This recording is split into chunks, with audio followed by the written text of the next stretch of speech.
नमस्कार मित्रों, साध्य एकेडमी यूट्यूब चैनल में आपका स्वागत है। साथियों, मनोविश्लेषणवाद की अध्ययन प्रक्रिया चल रही है, जिसके अगले घटक के बारे में अध्ययन शुरू करते हैं। जिससे पहले मनोविश्लेषणवाद की जो घटकीय प्रक्रिया थी, चेतना के स्तरों का अध्ययन किया, संरचनात्मक स्तरों का अध्ययन किया। आज हम साथियों मनोविश्लेषणवाद के अंतर्गत बहुत ही महत्वपूर्ण टॉपिक है, उसका जो अगला जो पार्ट है वो है व्यक्तित्व की गतिकी अथवा मनोगतिकी। इसके अंतर्गत किस तरीके से फ्रायड ने मानव के व्यवहारों का अध्ययन किया, आज उनका हम विस्तृत अध्ययन करते हैं। तो साथियों, बहुत ही महत्वपूर्ण बात है कि इन टॉपिकों को हम एक सरसरे तौर पर पढ़ते रहते हैं। अमूमन परीक्षा में सवाल भी आते रहते हैं और उन पूर्व परीक्षाओं के सवालों के आधार पर हम अध्ययन करते रहते हैं। लेकिन साथियों, मैंने विस्तृत नोट्स के माध्यम से उनकी जो तथ्यात्मक सामग्री आप तक पहुंचाने का प्रयास कर रहा हूं। हो सकता है कि नए क्वेश्चन और भी बन जाएं, क्योंकि बोर्ड ज़रूरी नहीं है कि उन्हीं क्वेश्चनों को बार बार रिपीट करें, उनमें से कुछ नए सवाल भी विकसित हो सकते हैं। तो इसलिए उसकी तथ्यात्मक जानकारी को आप संग्रहित करें, अनवरत अभ्यास करें, जिससे कि आपकी परीक्षा संबंधी क्रियाएं बेहतर हों। तो साथियों, पढ़ते हैं। समय के अभाव को देखते हुए आज हम व्यक्तित्व के गतिकी सिद्धांत के बारे में अध्ययन करते हैं। तो साथियों, प्रश्न है कि जो मनोगतिकी या व्यक्तित्व की गतिकी का जो अध्ययन है फ्रायड ने किस आधार पर किया। तो जाहिर सी बात है कि मानव के अंतर्गत जिन व्यवहारों का आंतरिक रूप से जिस तरीके से अंतःकरण में या आंतरिक गतिकी के रूप में जो क्रियाएं होती हैं, जैसे मूल प्रवृत्ति, दुश्चिंताएं, अहम रक्षा युक्तियाँ, उनको माध्यम बना करके अपना एक नया वर्गीकरण जो जिसे व्यक्तित्व की गतिकी के नाम से जाना जाता है, अर्थात मनोगतिकी के रूप में अध्ययन किया जाता है। तो साथियों, व्यक्तित्व की मनोगतिकी सिद्धांत को विस्तृत रूप से हम पढ़ते हैं। इसके कॉमन अर्थ के बारे में जानें कि व्यक्तित्व की मनोगतिकी का वास्तविक कॉमन अर्थ क्या है। कभी कभी सवाल आ जाते हैं कि मानव के व्यवहार में जटिल तंत्र किसे कहते हैं। कभी कभी व्यवहार आ जाते हैं, व्यवहारों के बारे में ऐसी जानकारी हमें प्राप्त होती है कि इस तरीके अमुक व्यवहार को क्या कहा जाता है। तो साथियों, इसके व्यक्तित्व की गतिकी के कॉमन अर्थ के बारे में अध्ययन करते हैं। फ्रायड ने इन कॉमन अर्थ के बारे में क्या कहा था। तो साथियों, गतिकी मानव जीवन का एक जटिल तंत्र है, इंपॉर्टेंट है। फ्रायड ने स्पष्ट किया था कि मानव के आंतरिक व्यवहारों में जो मनोगतिकी कहा जाता है वो एक जटिल तंत्र है। आगे, गतिकी में शारीरिक ऊर्जा एवं मानसिक ऊर्जा दोनों ही रहती हैं। बहुत ही इंपॉर्टेंट है, कभी सवाल भी बन जाता है कि गतिकी अथवा मनोगतिकी में जो ऊर्जा संग्रहित होती है वो शारीरिक ऊर्जा और मानसिक ऊर्जा दोनों रूपों में होती है। इंपॉर्टेंट है, इसकी तथ्यात्मक जानकारी को केवल और केवल सूचना के तौर पर संग्रहित करते चलें। आगे बढ़ते हैं। गतिकी में शारीरिक ऊर्जा और मानसिक ऊर्जा का स्पर्श बिंदु इड होता है। बहुत इंपॉर्टेंट है, कभी कभी क्वेश्चन भी आ जाता है कि मनोगतिकी के अंतर्गत शारीरिक ऊर्जा और मानसिक ऊर्जा का जो केंद्र बिंदु या स्पर्श बिंदु जो होता है वो क्या है। तो इड ही इस मनोगतिकी में शारीरिक ऊर्जा और मानसिक ऊर्जा का केंद्र बिंदु है। और साथियों, मनोगतिकी के द्वारा ही मानव के मूल प्रवृत्ति के व्यवहार, दुश्चिंता के व्यवहार एवं अहम रक्षा युक्तियों के व्यवहार निर्धारित होते हैं।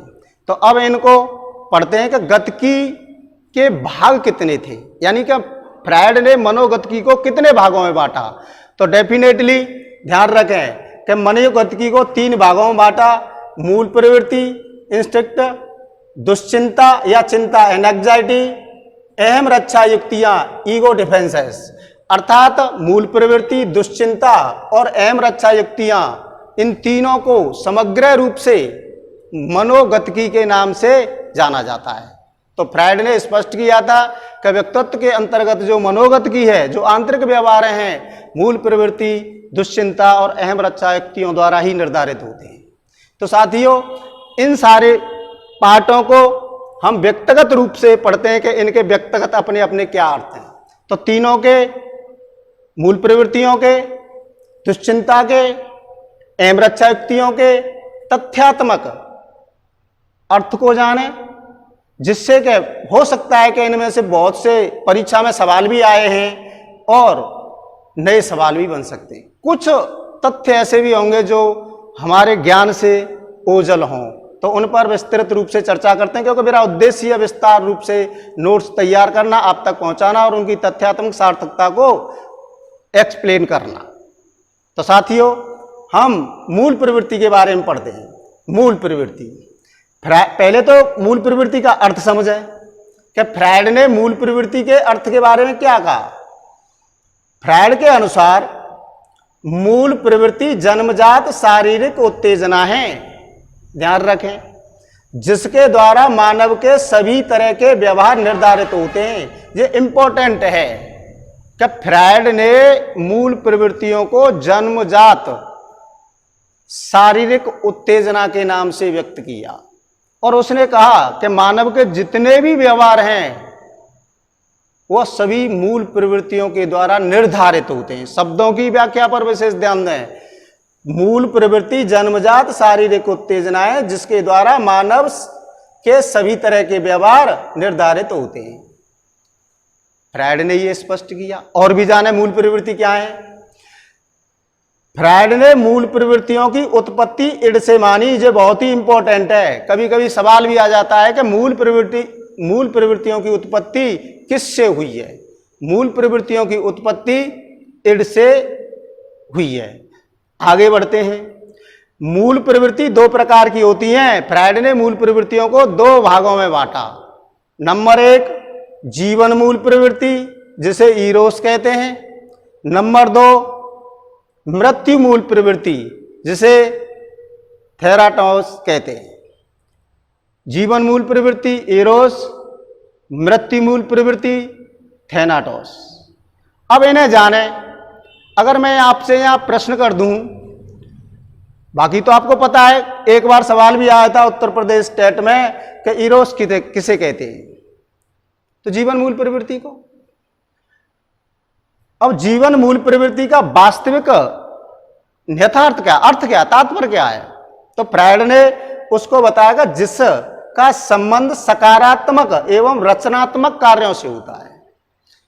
मानव में मूल प्रवृत्ति के द्वारा ऐसी मूल प्रवृत्ति जो सकारात्मक एवं रचनात्मक व्यवहारों को अथवा रचनात्मक कार्यों को, सकारात्मक कार्यों को निर्धारित करती है, ऐसी मूल प्रवृत्ति को जीवन मूल प्रवृत्ति या एरोस के नाम से जाना जाता है। एक बात और ध्यान रखें, ये तो आपको पता भी है, आते रहते हैं, लेकिन प्रश्न ये भी है कि इसकी उत्पत्ति किससे हुई है। इड से, दोनों की उत्पत्ति हुई है। अब यहां एक नया प्रश्न बन जाता है कि जीवन मूल प्रवृत्ति में सर्वाधिक ऊर्जा होती है।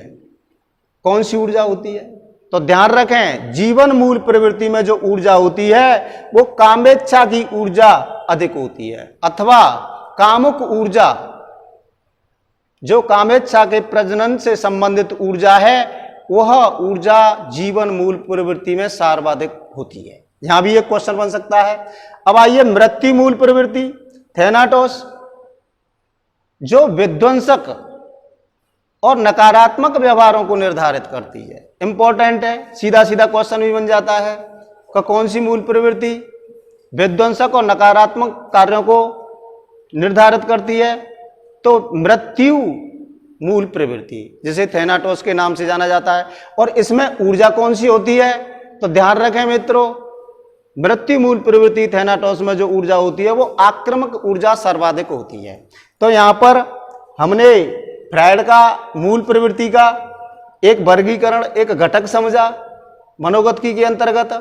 अब हम फ्रायड के दूसरे दुश्चिंता एंजाइटी को पढ़ते हैं कि इसके दुश्चिंता कैसे मानव के व्यवहारों को प्रभावित करती है। तो दुश्चिंता के बारे में पहले उसके कॉमन अर्थ पर ध्यान दें। फ्रायड के अनुसार दुश्चिंता भावनात्मक दुखद स्थिति होती है। ये इंपॉर्टेंट है कि मानव के दुखद एवं भावनात्मक स्थिति को क्या कहते हैं? दुश्चिंता।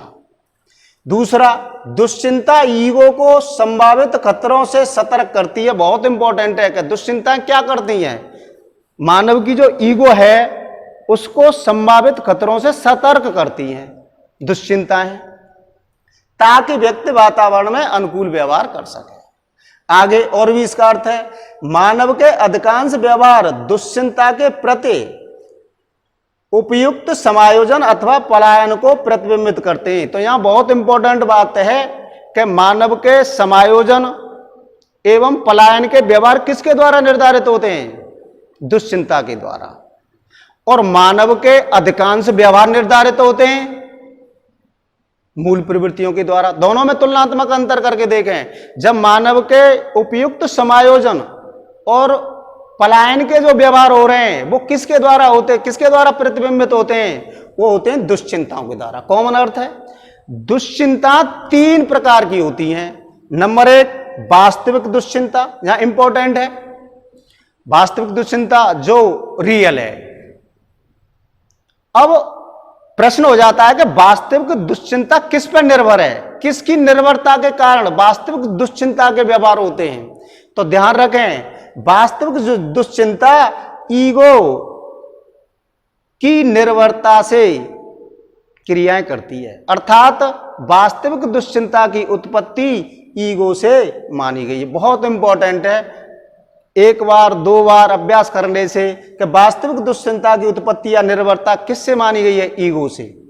आगे अब ये है क्या? वातावरण में वास्तविक खतरों के प्रति संवेगात्मक अनुक्रियाएं। अब वातावरण में जो वास्तविक खतरों के प्रति जो संभावित अनुक्रियाएं हैं उनके प्रति जो व्यवहार है, उनके प्रति जो संवेगात्मक अनुक्रियाएं, वातावरण में जो वास्तविक खतरा है उनके प्रति जो संवेगों की जो क्रियाएं हो रही हैं उन्हें हम वास्तविक दुश्चिंता कहते हैं। जैसे आग, आंधी, तूफान, बाढ़, सांप, इनके प्रति जो हमारी चिंता या दुश्चिंता होती है उसे ही हम वास्तविक दुश्चिंता कहते हैं। दूसरी, तंत्रगातापी दुश्चिंता, जिसे हम न्यूरोटिक एंजाइटी कहते हैं। जैसे इसका वास्तविक अर्थ क्या है? इसमें इड के भावों पर ईगो द्वारा नियंत्रण न कर पाने की चिंता। बहुत इंपॉर्टेंट बात है कि वास्तविक दुश्चिंता किससे उत्पन्न है? ईगो से। तंत्रगातापी दुश्चिंता किससे है? कि इड पर, यानी कि इड की जो निर्भरता है वो ईगो पर है। और ईड ऐसा महसूस करता है कि ईगो मेरी इन चिंताओं पर नियंत्रण नहीं कर पा रहा है, इसलिए इसकी उत्पत्ति इड पर ईगो की निर्भरता से मानी गई है। स्पष्ट सी बात है, फिर एक बार रिपीट कर रहा हूं कि वास्तविक दुश्चिंता की उत्पत्ति ईगो द्वारा और तंत्रगातापी दुश्चिंता की उत्पत्ति इड पर ईगो की निर्भरता द्वारा। अब इसमें जो इड पर ईगो की निर्भरता के प्रति जो चिंता होती है, जैसे एग्जाम्पल, आंधी आ गई तो, फैल हो गया तो, जो एक आशंका भरे जो खतरे के प्रति जो चिंता होती है उसे यम तंत्रगातापी दुश्चिंता कहते हैं। तीसरी, नैतिक दुश्चिंता, जिसमें ईगो सुपर ईगो पर निर्भर होता है। बहुत इंपॉर्टेंट बात है कि जिसमें ईगो सुपर ईगो पर निर्भर होता है, अर्थात ईगो को ऐसा लगता है कि मेरे व्यवहार और कार्यों को सुपर ईगो द्वारा दंड दिया जा सकता है, तो इसके प्रति दुश्चिंता या चिंता का अनुभव करता है, चिंता का भय रहता है। तो साथियों, उसमें ऐसे भाव प्रकट होते हैं आत्मदोष के, शर्म के, हीनता भावना के। तो इस तरीके की चिंताएं नैतिक दुश्चिंता कही जाती है। तो साथियों, फ्रायड ने दुश्चिंता या चिंताओं को 3 भागों में बांटा। वास्तविक दुश्चिंता, जिसकी उत्पत्ति ईगो की निर्भरता से, जो वास्तविक है आग, आंधी, तूफान, बाढ़ आदि। तंत्र का तापी दुश्चिंता, जिसकी उत्पत्ति इड ईगो पर निर्भर होता है, अर्थात इड की जो निर्भरता है वो ईगो पर है, जिसमें इस तरीके की चिंता करता है, आंधी आ गई तो, फैल हो गया तो, एक आशंका भरे चिंताएं व्यक्त करता है। नैतिक दुश्चिंता की जो उत्पत्ति है वो ईगो, सुपर ईगो पर निर्भर होता है, अर्थात ईगो को ऐसा लगता है कि सुपर ईगो द्वारा उसे नैतिक दंड दिया जा सकता है, जिससे उसमें शर्म, आत्मदोष या हीन भावना जैसी चिंताएं प्रकट होने लगती हैं। तो अब साथियों, मनोगतिकी का तीसरा पार्ट पढ़ते हैं, जिन्हें एम रक्षा युक्ति कहते हैं, ईगो डिफेंसेस। अब इनके बारे में जानें। तीसरे पार्ट, एम रक्षा युक्तियों के अर्थ क्या हैं। फ्रायड ने इनके अर्थ के बारे में क्या स्पष्टताएं की थी। पहले तो ये जाने कि एम रक्षा युक्तियों का प्रतिपादन फ्रायड ने किया, परंतु इनका जो प्रक्रम फ्रायड की पुत्री अन्ना फ्रायड द्वारा बनाया गया। बहुत इंपॉर्टेंट है कि एम रक्षा युक्तियों का जो प्रतिपादन था वो फ्रायड ने किया, लेकिन जो सूची थी एम रक्षा युक्तियों की वो उसकी पुत्री अन्ना फ्रायड ने बनाई थी। अब एम रक्षा युक्तियों का अर्थ क्या है। एम रक्षा युक्तियां ईगो को तनावों से बचाती हैं। ये बहुत ही इंपॉर्टेंट है कि एम रक्षा युक्तियां किसको, ईगो को बचाती हैं तनावों से। सभी रक्षा युक्तियां अचेतन पर कार्य करती हैं। ये बहुत इंपॉर्टेंट है यहां पर कि एम रक्षा युक्तियां किस पर कार्य करती हैं, अचेतन स्तर पर कार्य करती हैं। रक्षा युक्तियां आत्म भ्रामक होती हैं। फ्रायड ने यह भी कहा था कि ये आत्म भ्रामक होती है। आत्म भ्रामक क्या है, अर्थात वास्तविकता को विकृत कर देती हैं। जो स्वयं द्वारा हम जो वास्तविक स्थिति है उसे विकृत कर देती है। हम मानने लगते हैं कि जो वास्तविक है वो ये नहीं है, और इस तरीके से दूसरे तरीके के और विचारों में हम अपने आप को ढाल लेते हैं, जिससे कि हम अपने तनावों को कम कर लेते हैं। इसलिए ये आत्म भ्रामक होती हैं, अर्थात वास्तविकता को विकृत कर देती हैं। अहम रक्षा युक्तियों को भिन्न भागों में बांटा गया। इनका जो प्रक्रम है महत्वपूर्ण है, लेकिन कुछ अहम रक्षा युक्तियों को जाने, उनकी व्यवहारिक क्रियाएं क्या होती हैं, वो किस तरीके से मानव उनके द्वारा अपने तनावों एवं संघर्षों को कम करता है। साथियों, सबसे पहली दमन, रिप्रेशन, बहुत इंपॉर्टेंट है। अगर कभी प्रश्न भी आ जाए कि अहम रक्षा युक्तियों में प्राथमिक या प्रथम अहम रक्षा युक्ति है तो दमन ही है, रिप्रेशन ही है। इसे चयनात्मक विस्मरण भी कहते हैं, ध्यान रखना। ये चयनात्मक विस्मरण भी कहा जाता है, जिसके अंतर्गत मानव अपने असामाजिक व अनैतिक व्यवहार से संबंधित जो इच्छाएं उनको चेतन से हटा करके अचेतन में दमित कर देता है।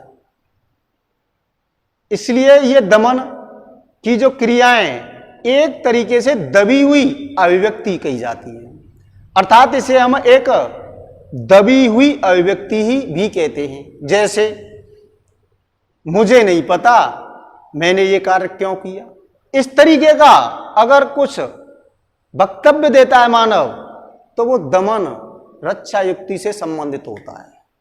ध्यान रहेंगे, दमन को चयनात्मक विस्मरण कहा जाता है, जिसमें मानव अपने अनैतिक या असामाजिक जो इच्छाएं उनको चेतन से हटा करके अचेतन में दमित कर देता है, और स्वयं की जो एक दबी हुई अभिव्यक्ति है उसे वो प्रकट करता है। जो दबी हुई इच्छाएं उन्हें अभिव्यक्ति के रूप में प्रकट करता है। जैसे मुझे नहीं पता, एग्जाम्पल है इसका, कि जैसे मुझे नहीं पता कि ये कार्य मैंने कैसे किया। दूसरा पढ़ते हैं प्रक्षेपण, प्रोजेक्शन। प्रक्षेपण के बारे में अमूमन सवाल भी कहीं कहीं, लेकिन सबसे ही आ जाते हैं सवाल तो। लेकिन प्रक्षेपण का अर्थ है कि अपने कमियों को छिपाकर दूसरे पर आरोपित करना। बहुत इंपॉर्टेंट है कि मान लीजिए कोई छात्र कहीं पर अपने कार्य में असफल हो जाता है तो वो कहीं सिस्टम को दोष देता है, तो इसलिए दूसरे पर आरोप लगाना प्रक्षेपण कहा जाता है। और भी एक इसकी महत्वपूर्ण विशेषता है कि प्रक्षेपण में मानव की जो तनाव और जो संघर्ष जो होते हैं वो स्वयं में आक्रामक व्यवहार से संबंधित होता है, अर्थात उसके स्वयं के आक्रामक व्यवहार प्रबल होते हैं और दूसरे के व्यवहारों को भी अपने प्रति आक्रामक व्यवहार के रूप में देखता है। तो इसलिए प्रक्षेपण की दो विशेषता महत्वपूर्ण है। एक तो दूसरे पर दोष लगाना, अपनी कमियों को छिपाना, दूसरों पर दोष लगाना। दूसरा, अपने आक्रामक व्यवहारों की वजह से दूसरे के व्यवहारों को भी आक्रामक रूप में देखना। और इसका जो तमाम ऐसे उदाहरण आए हैं कि आरोपण लगाना, दूसरे पर दोष मढ़ना, तो इस तरीके जैसे एक एग्जाम्पल के तौर पे इसके ये अर्थ को प्रकट करते हैं। तीसरी, युक्तिकरण, रेशनलाइजेशन। युक्तिकरण की वास्तविक क्रियाएं क्या हैं? युक्तिकरण के रूप में जो एक तर्कहीन को तर्कयुक्त बनाने का प्रयोग करता है, अर्थात एक दूसरे तरीके की जो इच्छा पूर्ति नहीं हुई तो उसे दूसरे तरह का तर्क दे करके उस अपने तनाव को कम करता है। मान लीजिए इसमें जैसे अंगूर खट्टे हैं, अर्थात हमें जो चीज प्राप्त नहीं हो रही है तो उसमें हम किसी तरीके का दोष लगा करके इस तरीके से हम अपनी भावनाओं को, इच्छाओं को या तनावों को कम करते हैं। अगला, प्रतिक्रिया निर्माण, बहुत इंपॉर्टेंट है, रिएक्शन फॉर्मेशन। प्रतिक्रिया निर्माण में मानव जो वास्तविक है, स्वयं में जो है, उसके विपरीत व्यवहार करता है। सरल सहज भाषा में अगर हम कहें कि जो है वो दिखता नहीं है और जो दिखता है वो है नहीं। बहुत से उदाहरण है इसके प्रतिक्रिया निर्माण के, रिएक्शन फॉर्मेशन। इसके अंतर्गत मानव जो स्वयं में जो वास्तविक है उसके विपरीत जो क्रियाएं या व्यवहार करता है, यही प्रतिक्रिया निर्माण है। जैसे कभी कभी मुंह में राम बगल में छुरी, और भी तमाम तरीके के जैसे क्रियाएं ऐसी होती हैं इसके अंतर्गत मानव कि जो अपने वास्तविक व्यवहार को छिपा लेता है। जब ये व्यवहार करता है या किसी से मित्रता जोड़ता है या किसी के संपर्क में आता है तो किसी उद्देश्य की पूर्ति के लिए उससे बड़ा मधुर और ऐसा प्रमाणित या विश्वसनीय व्यवहार करता है जो दिखावे वाला होता है, लेकिन जो वास्तविक नहीं होता है। जो वास्तविक है वो तो छिपा हुआ है। और जब अपनी इच्छा पूर्ति नहीं होती है या उद्देश्य पूरा नहीं होता है तो फिर वो अपने वास्तविक रूप में आ जाता है और घृणा करने लगता है और विद्रोह की। तो ऐसी जो व्यवहारिक क्रियाएं जो मानव के अंदर होती हैं उसे हम एक प्रतिक्रिया निर्माण अहम रक्षा युक्ति के नाम से जानते हैं। अगली, जैसे अस्वीकरण। अस्वीकरण माने जैसे मान लीजिए डैनियल भ्रम में रहता है, असत्य को सत्य ही मानता है। जहां पर किसी भी स्थिति में सत्य को स्वीकार करने की स्थिति में नहीं होता है, वो असत्य ही मानता है, वही अस्वीकरण है। अर्थात इसे हम भ्रम की स्थिति भी कह देते हैं या सत्य को असत्य के रूप में मानने वाला व्यवहार कह देते हैं। आगे का जैसे प्रतिगमन। प्रतिगमन, रिग्रेशन। प्रतिगमन का मतलब है बहुत सिंपल है, सरल है कि पीछे की ओर लौटना। अर्थात कोई मानव अपनी पूर्व अवस्थाओं के व्यवहारों में आ जाए, बड़ा होकर और बच्चे जैसे व्यवहार करने लगे, उसे प्रतिगमन कहते हैं। जो अपनी बाल्यावस्था की क्रियाओं में आ जाए, कोई प्रौढ़ या किशोर, तो उसे हम प्रतिगमन कहते हैं। विस्थापन, डिस्प्लेसमेंट, विस्थापन के बारे में स्पष्ट सी बात है कि अपने क्रोध को दूसरे पर उतारना। बहुत से उदाहरण हैं, ऑफिस के क्रोध को घर पर, घर के सदस्यों पर उतारना। तो यहां इसे हम विस्थापन कहते हैं, यानी कि अपने कहीं के क्रोध को या कहीं दूसरी जगह के अपमान को कहीं दूसरी जगह उतारना, या वहां उस संवेगात्मक क्रियाओं को करना जिससे कि अपने तनाव और संघर्ष को कम किया जा सके। तो साथियों, ये आपके मनोविश्लेषणवाद के अंतर्गत मनोगतिकी या गतिकी का जो वर्गीकरण है वो 3 भागों में बटा हुआ है। मूल प्रवृत्ति, दुश्चिंताएं एवं रक्षा युक्तियां। अब इन मनोगतिकी व्यवहारों का फ्रायड ने कॉमन अर्थ क्या किया है? मनोगतिकी व्यवहारों में किस किस तरीके से मानव के व्यवहार को निर्धारित करने वाली जो क्रिया हैं उनको हमने विस्तृत रूप से जाना।